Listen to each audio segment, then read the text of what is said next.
So guys, for today's video, pag-usapan natin is yung QR code or QRPH ni Maya Business.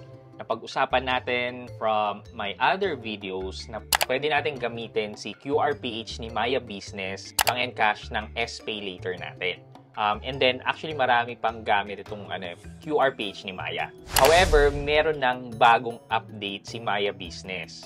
And kailangan nyo panoorin to right now kasi medyo magkakos ng confusion sa karamihan. So kung gusto nyo malaman itong update ni Maya Business, well, samahan nyo ako, pag-usapan natin yan.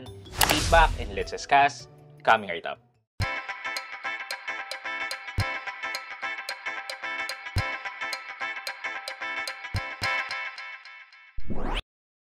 Hi guys, this is Pat and you're in Pat Quintos Review TV. So if you're new here in my channel, I do reviews about personal finance na meron akong experience at ginawa ko na yan ng videos and playlists na makikita nyo dito sa taas.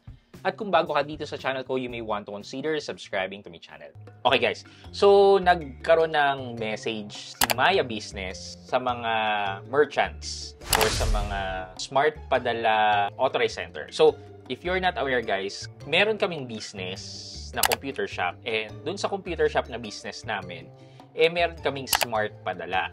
Siguro naging kami, smart padala center since 2016 pa. Pa siya, dun pa siya sa SIM card nagpapadala and then napunta sa PayMaya, tapos naging Maya Business or yun. Dun na kami nagtatransact ng smart padala.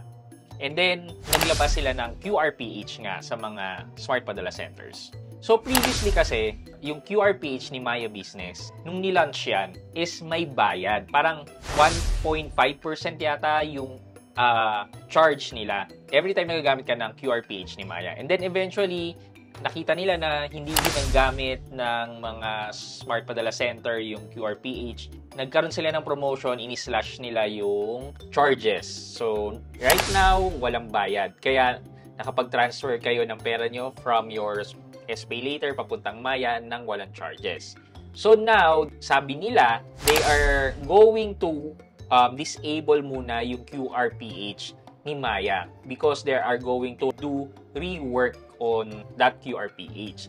So, malaking chance na pagbalik ni QRPH ni Maya, meron ng service charge every time nagagamit ka ng QRPH. Thus, hindi na free ang pag-convert mo ng SPay later papuntang Maya Business.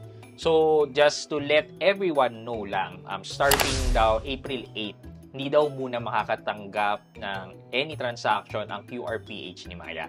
So, that's pending pa. Kasi, in-announce nila kasi April 1. So, hindi ko alam kung April Fool's joke ba yan or hindi. Pero, I think, sa company, as a established company, hindi naman sila mag-April Fool's joke. So, malamang sa malamang, totoo yung pinadala nilang text message about the QRPH. So, sa mga nakapag-register na dyan ng Maya Business nila, I'm sure nakatanggap din kayo ng SMS about the Maya QR. So, basically, yan lang naman. Service update lang yan kasi ginagamit na natin si QRPH ni Maya sa SPay later. So, might as well i-share yung information sa inyong lahat. Okay? Wala muna tayong question of the day because it's just, sharing the news to everyone. Okay, yun lang muna po for today's video. I hope you can like this video. Leave a thumbs up and if not, wala nang problema dyan but continue to support me. Please subscribe to my channel by clicking the subscribe button and also the bell button sa link subscribe para makareceive kayo ng latest notification sa lahat ng upload ko. Again guys, this is Pat Quinto and you're in Pat Quintos Review TV. Bye-bye!